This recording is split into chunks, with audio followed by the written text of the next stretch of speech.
who is out. Yeah, he said initially we thought that he was going to come back on come out on Friday. Oh, but 3 days is enough. What I know is that normally in criminal, when they sentence you, I think it's divided into 3, and then the government will take 1, then you take 2. So I don't know what is whether government will take 1 as in yes, they take that away. 1 as a way of carrying the burden. You know, you're going to. So let's assume governments have been in prison, so are in prison. Yeah, let's assume you have 10 years imprisonment. Instead of going for 10 years, they will divide it into 3. So at least you're going for maybe 6.5 years or 7 years. You know, depend on. So normally, you know, every sentence is divided into 3, and then the government will take 1 as a pardon, the form of a pardon. But you see, prison and sentencing is a burden on the government. As of now, when he went there, it's feeding, where he will sleep and everything. Is the government who provide. That's why there's some people who say that it's better for us to be in prison. It's better, yes. Because I quite did a case at the High Court when I was pleading for my client, and then my client then told the judge, "My lord, please, what my lawyer say is not true." You see, because the judge was about to pass sentence, and then I said to my lord, "This is a young boy, a first offender. He's only 25 years old. My lord, he has never far of the law. He has shown remorse. After I've moved for mitigation for almost about 5 minutes, the gentleman then said to my lord, "No, my lord, I have not told my lawyer to. My lord, please, I want more years." Oh, yes. He said, "My lord, if you give me 2-3 years, I will not be comfortable. If you can give me more." But he hasn't been to prison before. No, he has been to prison before. Okay. And then he has come back for the second time. Mm-hmm. So he said he wants more years. And then they just, what is the problem? He said, "My lord, the problem is simple. Where I'm going, no problem with food, no problem with light bill, water bill." Mm-hmm. You get me right? Mm-hmm. And then 2, my friends are already there. I'll be acceptable there. You know, I have friends, we have it. But when I come out, I didn't have friends. In the morning, I have to feed myself. In the afternoon, in the evening, I have to pay light bill and everything. So I feel more comfortable in the prison. So give him more years to be able to stay. What happened? The judge looked at the guy and they realized that the guy needs rehabilitation, like he needs help. See, because that shows clearly that people who come out of prison, at times, they are not accepted by society. Okay. So they reform. You see, so if you go there for so long, you'll be adjusted. There's one thing about human being. We can adjust to every given situation. So once you go to prison for a longer period, then you love the environment. You'll be used to the scent. The scent becomes very attractive. Now urine and everything becomes so lovely. It's like a vitamin for you. You know, and then also you have friends you talk to.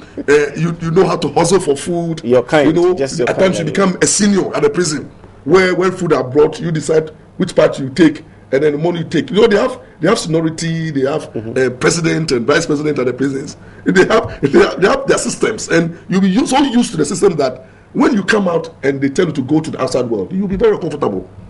Can you imagine a society where you are born and when they decide, like in this room, when they decide that all of us to go naked, and we start having children here, and the children grows up and they realize that they see nakedness. They grow up in that nakedness attitude.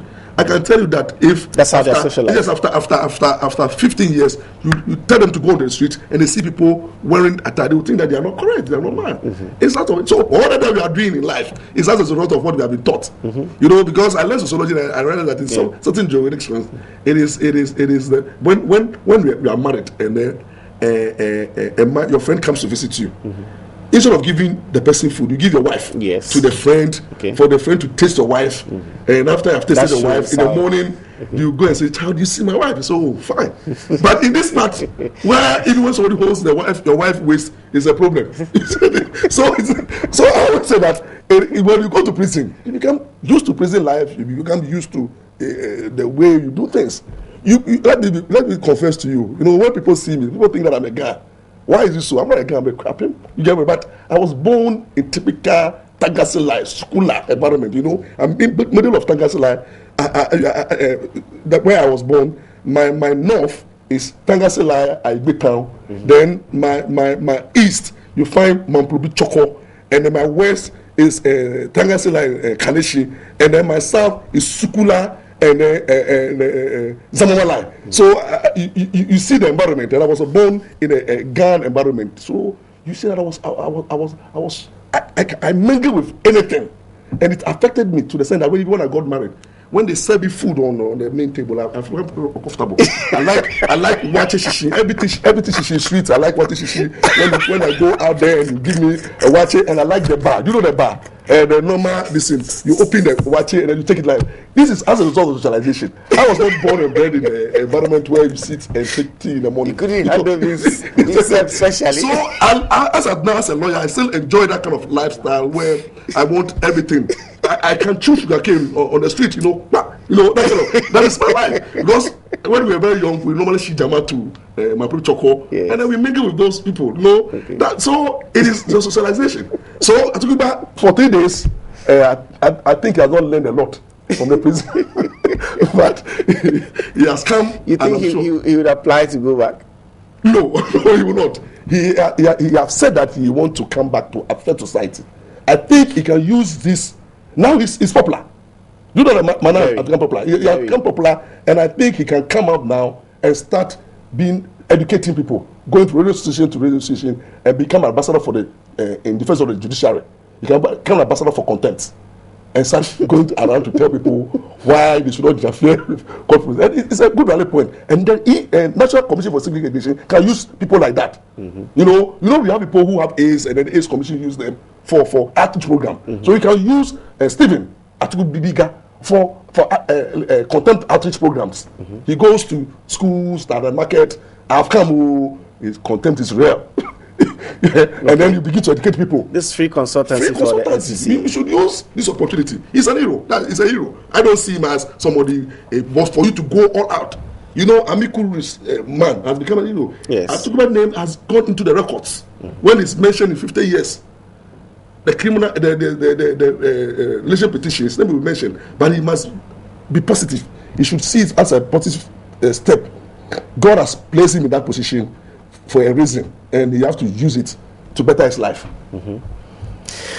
So that's what we are expecting of Atubigah. Okay, let's see. Maybe we'll get him here one of these days to come and share his experience. So exciting. To come and share his experience, what he went through in prison, upon reflection, what he would want to do with his life, and all that. Whether he would love to be an advocate, either for the prisons or for the NCC or maybe any NGO that would love to.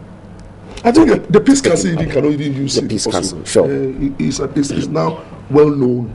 His name is well known, and I'm hoping that my friend to Tem Kranchi, when he can also come out, he should not come out with this attitude of trying to be an hero, but rather sober reflections and come and contribute to the journalism in the country. Mm-hmm. Maybe to be our responsibility as well as journalists to get him when he comes, and get him to use that positively and not necessarily use that as a dividing rod. Yeah, definitely. I'm sure he will come back, and I'm sure he should come back. To me, it's special to be.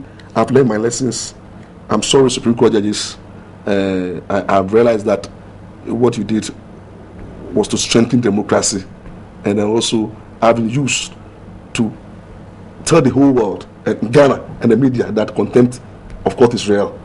And I've tested it, and I'm using it as a tool to promote journalism, and responsible journalism, and it will be better for all of us. Better for all of us. Okay, so we'll be waiting for the signals from the Supreme Court. They are on break. We'll also take a pause here quickly, and when we show up back, we're hoping that the court would have reconvened and we'll know how the case will progress. There's a ruling that will come as to whether the petitioners can proceed along the lines that they're going with the pink sheets that they are using or not. We'll know about that after the break.